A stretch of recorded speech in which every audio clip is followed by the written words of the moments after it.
than now. There's so much support available. Everyone is rooting for young girls to succeed.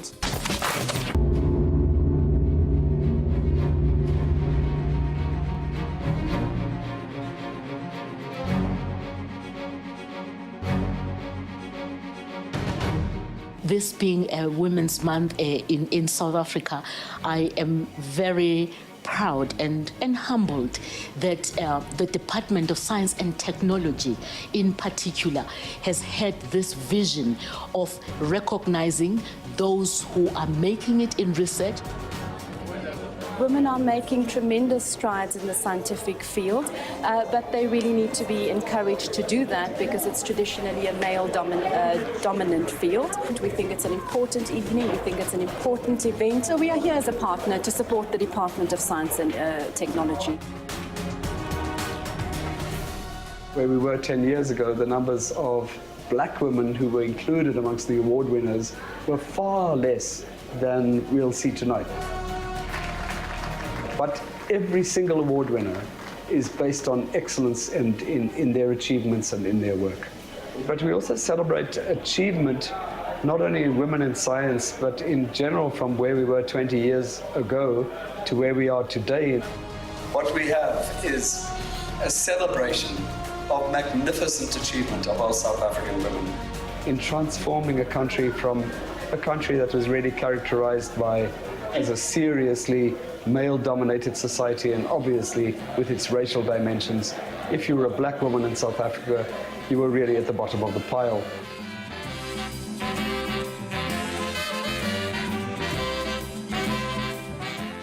I would like to read to you a letter I wrote to myself when I was in my 50s or 50-something, for when I was 18 years old. I know you think you are poor. You have to wear second-hand clothes and often walk barefoot to school in winter when you were young. The other learners laugh at you since you are not as well off as they are. But you get top marks in mathematics and science. I just wanted to be a doctor, that's all I knew. An engineer, and then a dentist.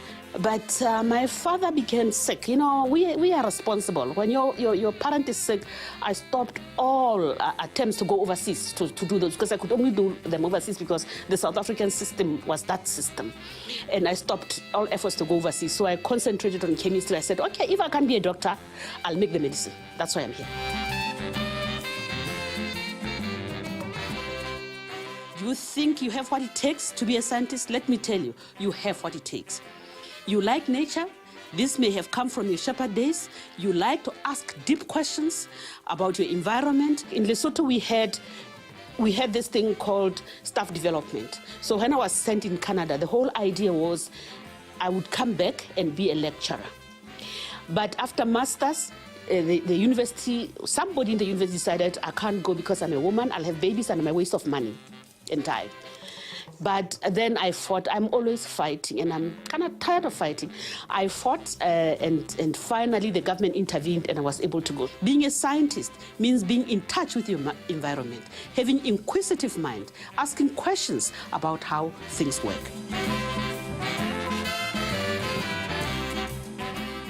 Just going from Lesotho to the airport in Johannesburg, we were stopped by police because the car we're traveling with said National University of Lesotho. That national somehow had something against the apartheid regime. You know, they actually wanted to put me in jail because we must be radical of some sort. I've given up understanding the system, and it's no point going back to it.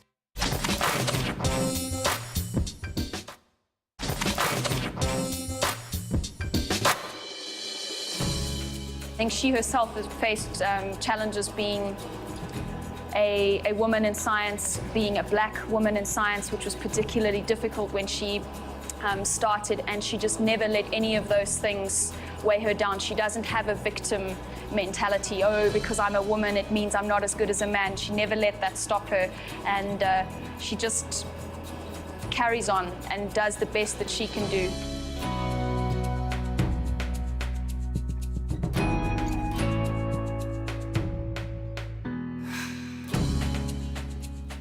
When I first arrived, there were no women here. There were no black people here. So no one would talk to me at all. So I just looked to overseas for collaborators and people to talk to. But you don't give up because people don't support you, because you may not get that support as a woman.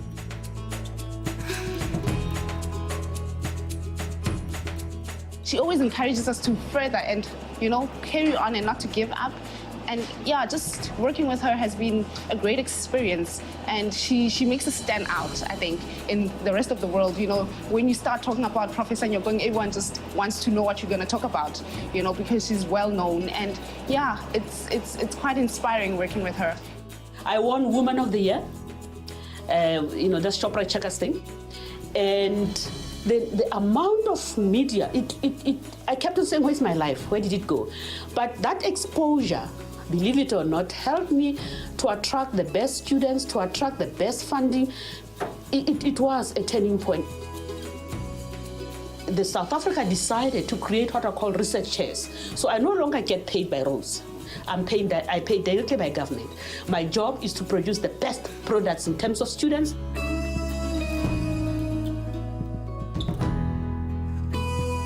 When I was in my third year, I had the opportunity to do my internship with her, like in the lab where I was supervised by a PhD student. So it kind of gave me an idea of what happens in this lab and what it's all about. And after my third year, I decided why not do my honors in this lab. And yeah. So initially I was interested in doing some kind of degree with a major in genetics science. But then when I started in first year at Rhodes, I did a semester of cell biology, and I thought at the end, oh, I hate this, it's horrible. So I did chemistry 1 as well, because it's a prerequisite for a major in any kind of genetics related subjects. And I just thought, this is fantastic. Carried it on to second year, third year, just fell more and more in love with it as the time went on, and then here I am doing an MSc now. I must be able to show young people in the township that you can have an idea, you can implement it, and you can get a product. Productivity and development of new ideas and new technology is not a European thing. It's not an American thing. It can be done here in Africa, and that is my job. The main thing that we're actually focusing on is cancer therapy, and the therapy that is used, well known, is chemotherapy. But this one is more effective because with chemotherapy, it affects all other living cells in the body, but this one, it focuses on the cancer cells. So I think it has very much potential. Medically, there is a huge benefit for nanotechnology. The major problem we still have is that we have not determined the side effects of having those small things in your body. What are the harmful effects of it? We know the beneficial, we still have to work about the harmful effects. But nanotechnology, yes, has huge applications. So there's a huge amount of money in giving us tools to work with nanotechnology, and we have seen the benefits. The problem is, again, how do we go from what we have done in research to practicality? Many of my students that you've seen come from very remote rural areas, and I like that. I want to make sure that in every remote village, there's somebody with a doctorate. So people begin to understand. Yes, they begin to understand that they can achieve, and that this is not difficult, that this can be done. Everyone should follow their passion, and that's a life that will be fulfilled, when you do what you have loved and something that you are passionate about. And I mean, personally, I didn't come from a rich, happy family. There are also things that will try and bring you down and discourage you, but make a way, push and be persistent about what you want. If you want something, I believe that you are gonna get it. The more diversity we have in the classroom, in the research laboratory, it's just generally better for science, because different people are going to have different ideas about things. So we don't all keep thinking the same thing all the time. We'll have different ways to answer different questions. All nurses, for example, or doctors or engineers, everybody has to do chemistry. Even biologists have to do chemistry, because chemistry is everything we are. It's in our lives, in the breath, in the air. So chemistry is something you have to study to go on. But having said that, I believe that future developments are more multidisciplinary. Combining biology and chemistry and physics and so on will result in new medicines, in new technologies, in new development. So we've got to work together.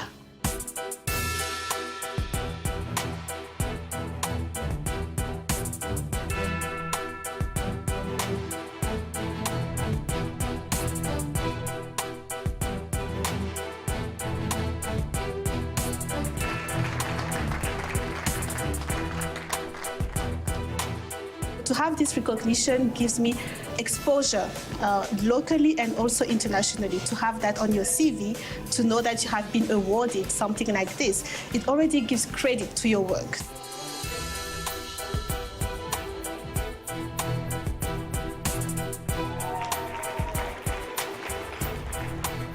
It encourages me to continue, and I hope it will inspire other women to also have a career in computer science and also in all natural science, all sciences actually. Yes. So up till now, in the last 4 years, we've provided about 15 scholarships, almost worth R1 million. And so that's what our involvement in an area which is very close to my heart and the heart of our organization.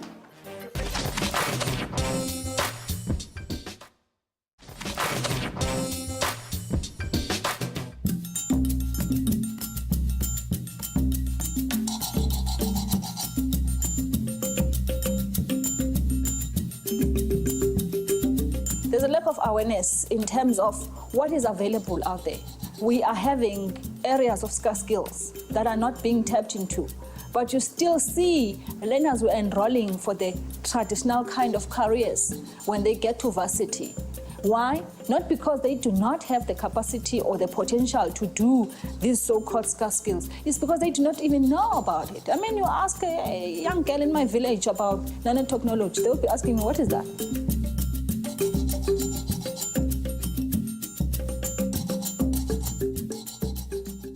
When I went to university, I had absolutely no clue that there was such a thing as zoology. So then I ended up doing zoology, and that was simply because, again, I had excelled in biology at school. I got an A in matric for biology.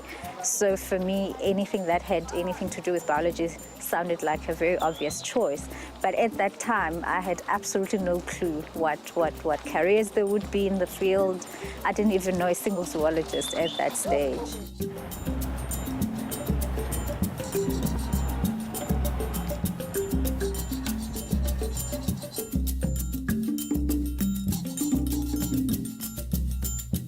I was always in science expos, getting into competitions for mathematics, and I would win. I remember sometime when I was doing standard 8, I had to sit and write a similar paper with the matric students, and I did pass quite well.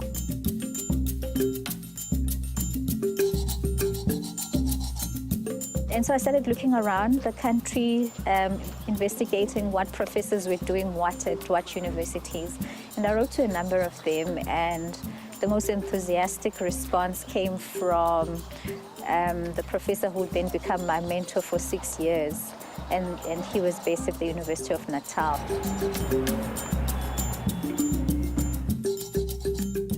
So my mathematics teacher, by then Mr. Keston, found me a bursary that took me up to standard 10, which is now called grade 12.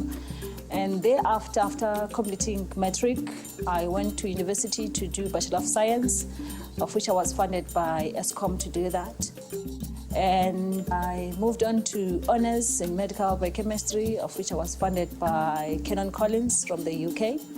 And I did my master's. I got a scholarship to go do my master's in Sweden, and I was funded for that to do a master's in public health.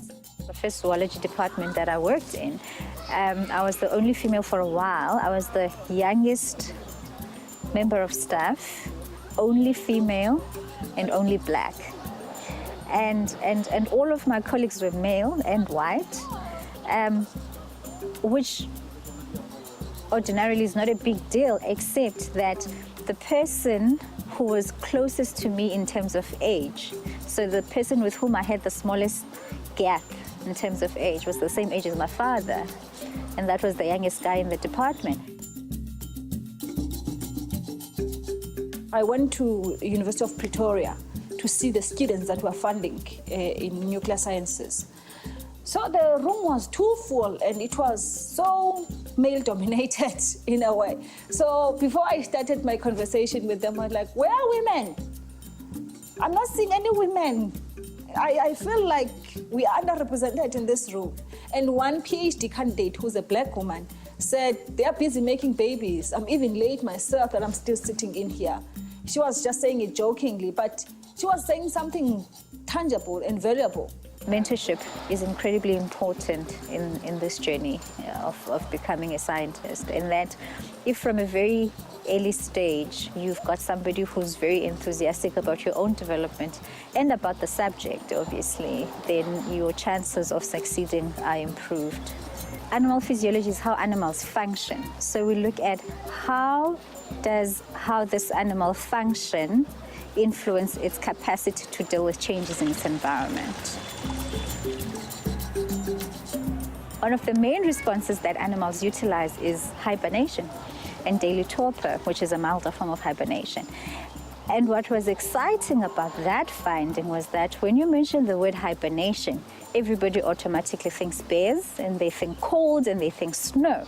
And yet we're in Africa. And so we have to start asking, what are some of the environmental drivers that cause these animals to use similar responses to that which you observe in the Northern Hemisphere under very different environmental conditions? And that's been very exciting. We think that this will help us a long way in predicting how animals will respond to climate change. And so if you know what mechanisms animals have in their repertoire of functioning, you can make recommendations in terms of what species do you think are most likely to be adversely affected based on how they will be responding to those environments. I joined the Medical Research Council in August 2005, and my then director, who was my boss at the time, Professor Angela Mathieu, managed to find me a space at the London South Bank University to do my PhD there. And I had literally everything. I mean, they supplied everything, starting from laptops, the office space, and they really prioritized my PhD. So it was a golden opportunity for me.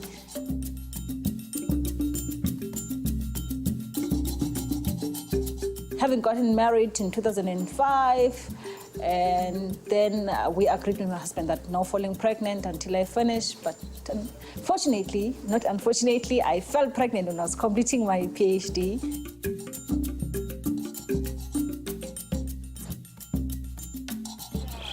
And yet, the reality is that if you get pregnant while you're doing your master's or your PhD, chances are you will not complete it. Cut the long story short, I delivered the thesis, my PhD thesis, on a Friday this week. The following Friday, I gave birth to my daughter.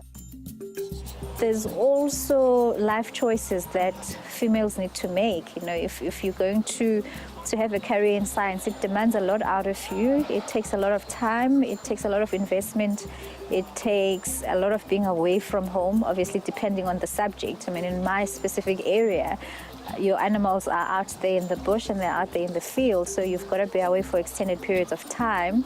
And so if you want to throw a family into that mix, chances are it's going to take some serious maneuvering and some serious negotiating with your partner as well. I mean, if I'm having a 2-month-old baby, do you think that I will go and enroll for a PhD? But a man can do that. Our husbands can do it.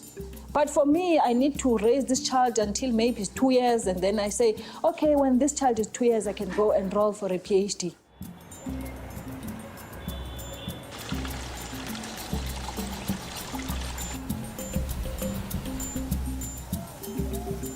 I want to be an academic, and I'm a master's student now. How do I set myself up such that 6-7 years down the line, I will land that academic position?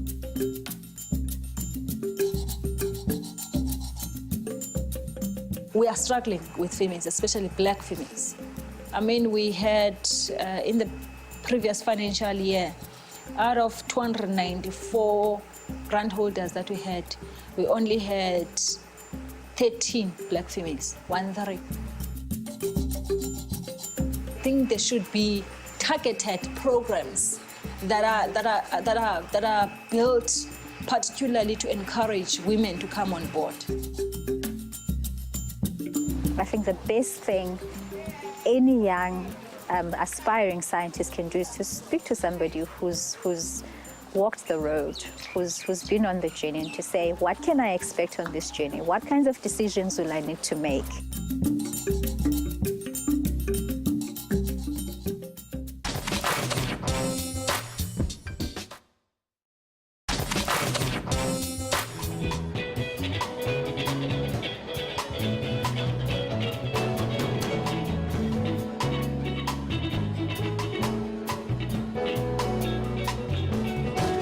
This is for the distinguished women in the life sciences category.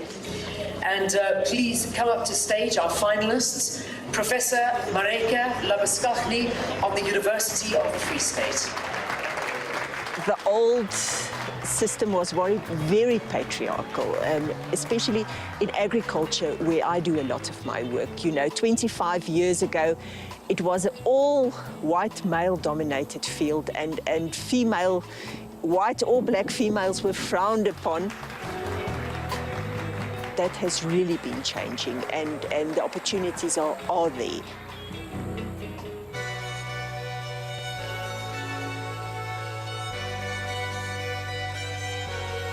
In Africa, yeah, all crop production is done by women, and we need more scientists to become involved with agronomy, genetics, breeding, everything that has to do with food production. We need more women in that field.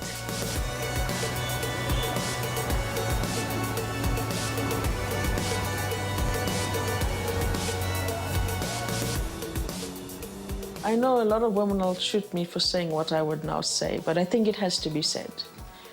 I'm single, I've never married, and so my work's been my life. I have given more than 100% of my time to my career, to my passion, and my passion is what I do. For me, coming to work is a joy. I come because I love everything I do.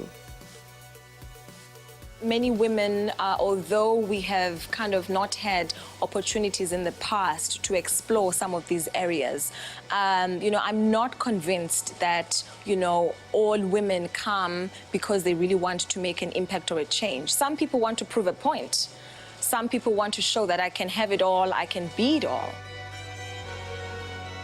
And maybe because I work hard at whatever I do, I've been able to achieve. And I personally have not had any experience where being a female has been an issue. The more women you have coming in and pushing up that glass ceiling, then it makes it possible for a whole lot more women to come in. Coming into the field of genetics was just being at the right place at the right time. In the era of the mid-1980s, when the concepts of recombinant DNA technology was at the forefront of science, that I got involved and interested in the tools that molecular biology afforded scientists.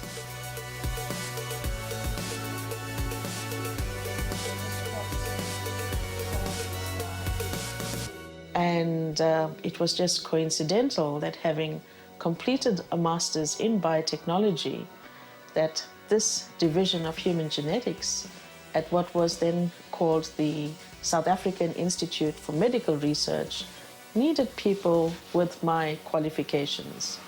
And that's how I've joined this department since 1987. I was now armed with a set of tools that could be applied in the field of human genetics. So I got involved with doing diagnostic work, screening for inherited disorders, tracking genes through families.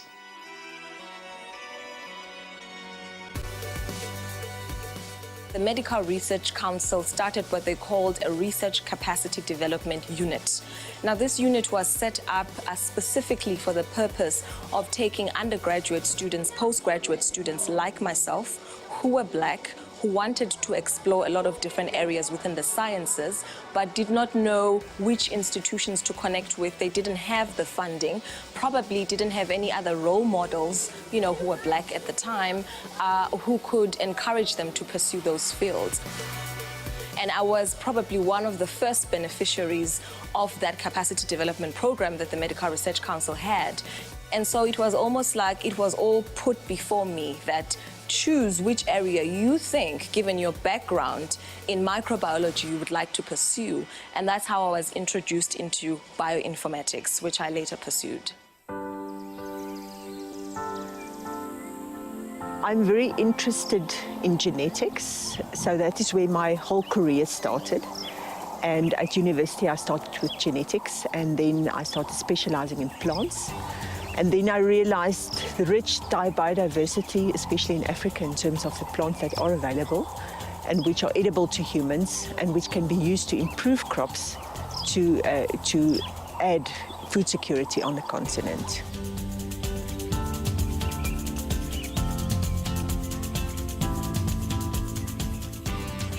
I think everyone realizes that food security is of prime importance. If people don't have food to eat, then you have major problems, because that's the most basic need that people have.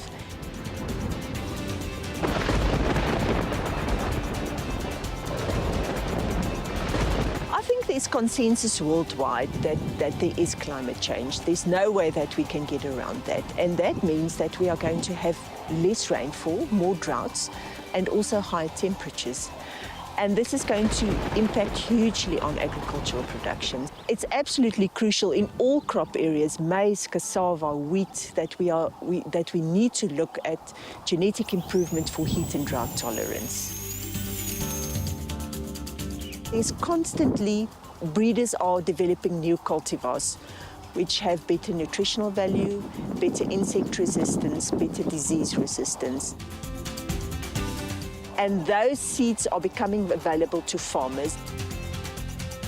We work very closely with a number of companies all over Africa, and we also train students coming from there.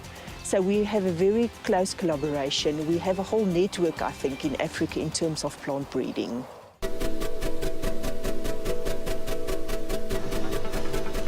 I was inspired to look further into the history of the peoples of Africa using a molecular genetic approach. And that's kind of what I focus on currently. I'm interested in contributing towards the writing of the history of the peoples of Africa, and my narrative is the narrative of the genes.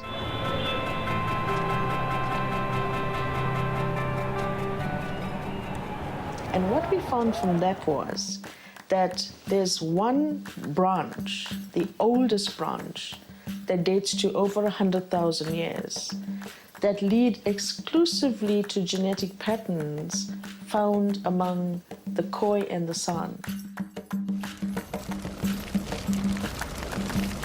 We examined 7 different groups of Khoi and San people from Southern Africa, and all of them were anchored on this one branch. And then on the second branch that connect to this ancestral pool, we find the rest of Africa.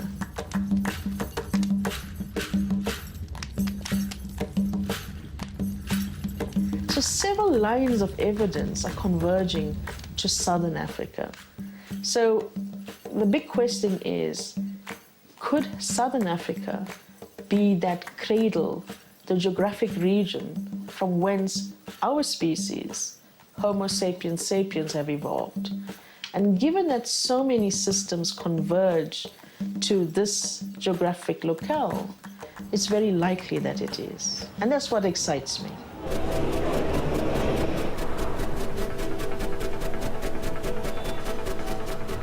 I think that, there are now many societies, African bioinformatics societies, that have come up in the last couple of years, which are beginning to recognize the potential of bioinformatics and computational biology to kind of try and deal with some of the problems that have been lingering. I mean, so for an example, when I worked on a project on malaria, where we're looking at the Plasmodium genome, we were mapping out the Plasmodium genome, we were understanding where the genes are within the Plasmodium genomes, which sequences are actually responsible for disease transmission, were the genes that we could turn on and off, and when we turned it off, then it would mean that it would stop the transmission process.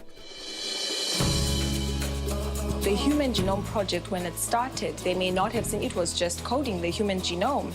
To what end? But, you know, there's a whole field of research that has come up because of that project. So it may not of itself been an end, but it has given birth to a lot of other different areas, a lot of other, you know, solutions, potential solutions. We now have access to an entire human genome sequence. And so now we're not just looking at little pieces of DNA, we can access humans, people's complete DNA profile. Although the focus is to understand Africa, one can't see Africa in isolation because our modern scenario is based on contact with the rest of the world. And so we believe, and I strongly believe this, that by understanding the population dynamics, we are in a better position to understand the scaffold on which variation around the globe is anchored on. So it may be that at a genetic level, we can all be superior in the same level. But if that is not accompanied by opportunity at a societal or environmental level, then again, you know, societies become unequal.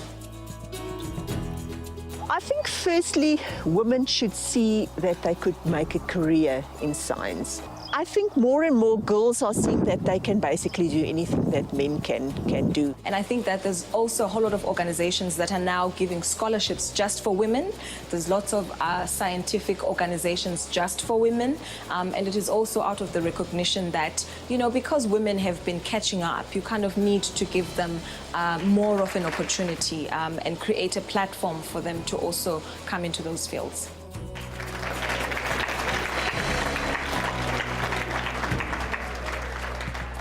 And the winner, congratulations, Professor Soraya Sidat. Well done to you. If you look at the Women in Science, the function, for example, it was so nice to see women excelling in all areas of science. And I think it's just becoming more visible because earlier years you also didn't see this kind of acknowledgement for women. The next award is Established Researcher Award.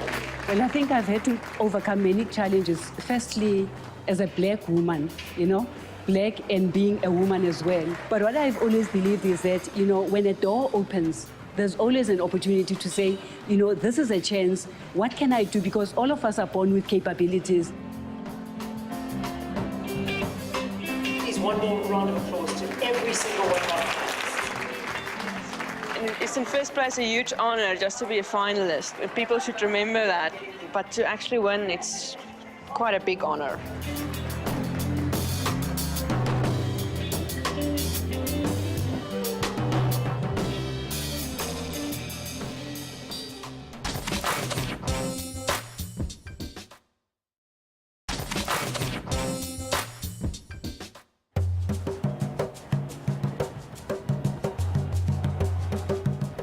Engineering is critical in developing a knowledge economy purely because of the essence of what it means. So engineers are problem solvers. I think with an engineering mind, it will help us develop the technology to a level where it becomes sustainable and one of our greatest resources in the country. The engineering field for a woman can be seen as very male-dominated, and a lot of girls are scared to go into the field because they don't want to, you know, be in an industry where they won't be accepted. I really believe believe that the shortage of women engineers, largely, especially at a young level, lies around the misconceptions there are about engineering. I mean, how many young girls do you know today saying, yay, I want to be an engineer? It doesn't happen very often, and I think it's largely because they think to be an engineer, you have to be a grease monkey in your hard hat and overall the whole day. I actually, before I started at SANSA, spent 5 years working in the mining industry. And you don't get more manly than the mining industry.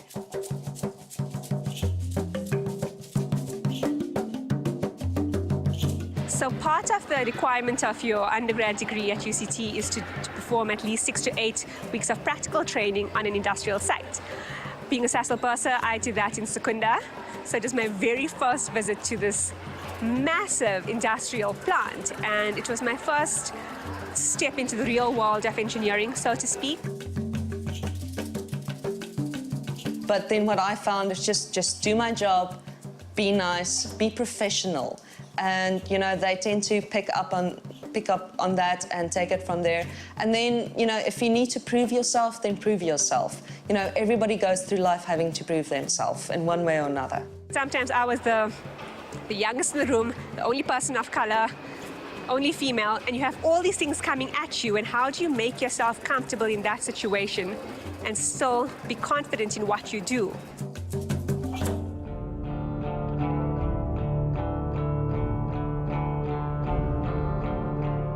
2005, I saw the job advertised for a target maker, and I was like, what is this? Because I never worked in nuclear industry before. I took a chance and I was lucky to get the job.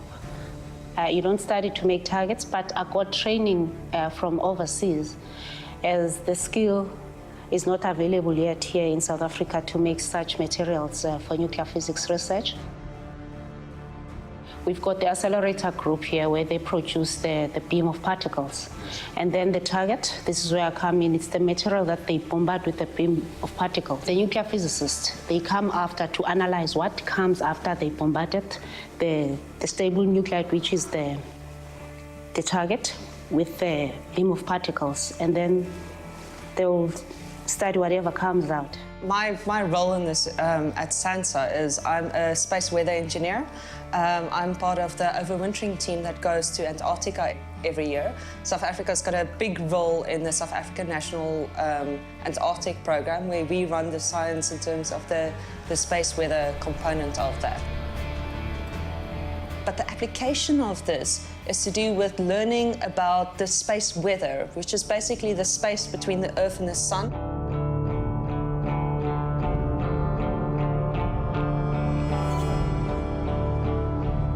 And thereby creating a model of what happens on the Earth, how does the Earth respond to these situations, so that in future, when we do have something happening, we are smarter in knowing how to design our satellites, how to design our systems, how to design your electrical grids, in response to what the sun is doing.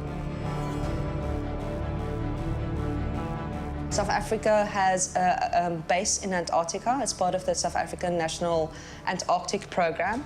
And from this base, every year we have 10 overwintering members that stay there for the year and look after the infrastructure there, and then specifically to look after the instruments there that is part of different science. We have the Superdome there, but we have lots of other science as well. So my role as engineer there would be to look after the instruments there. If an antenna blows over, we go pick it up, fix it. If a line goes dead, we fix it. We fix the computers. We keep it going.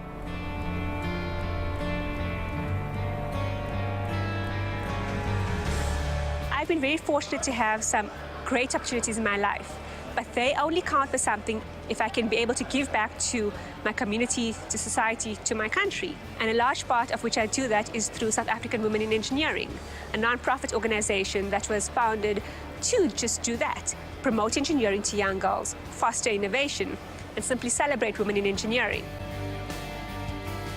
As people started seeing just how successful this concept was, what positive responses we got at our events, and companies started looking at, wait a minute, when women do start coming to the engineering field, things change. Things happen in a different way. They do add value in a way that maybe they didn't know they actually needed or wanted. That's when we started getting companies coming to us and say, oh my gosh, I love what you're doing. How can we be a part of it?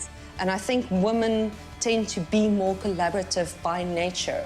So I think in that way, we bring that element that you need in a knowledge-based environment. So knowing that we face a skills shortage, when you exclude 51% of your population from the talent pool on which you're going to use to solve this, that's not very smart. While I was doing this job, I realized that I need to grow myself because it involves a lot of research. There are things that I need to understand more in regards with physics because it falls between physics and chemistry. It's material sciences, actually. And then I did physics for my master's degree. I'm going to be spending the year in Antarctica, and after that, the question is, what then? My honest idea of where I want to be going is into renewable resources. I think we have, South Africa can't be dependent on coal mining for, forever. And I think that is a growing field and it's going to be massive in South Africa.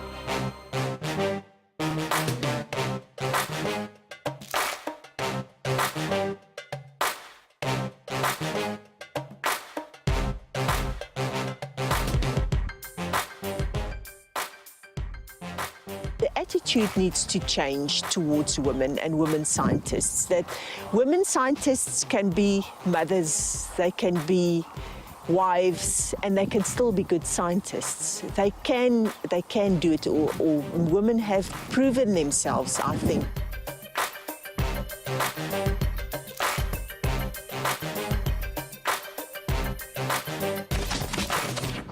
What we are seeing and celebrating is women grabbing that opportunity, running with it, and really producing wonderful results.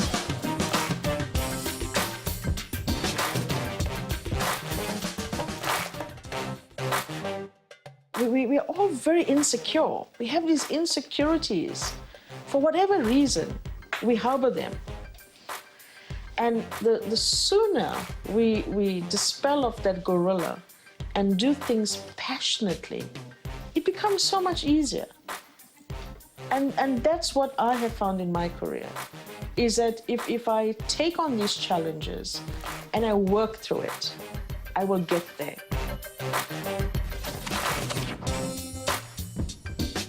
My next lifetime is about taking science into the people, creating things that are useful for the general public, made here in South Africa.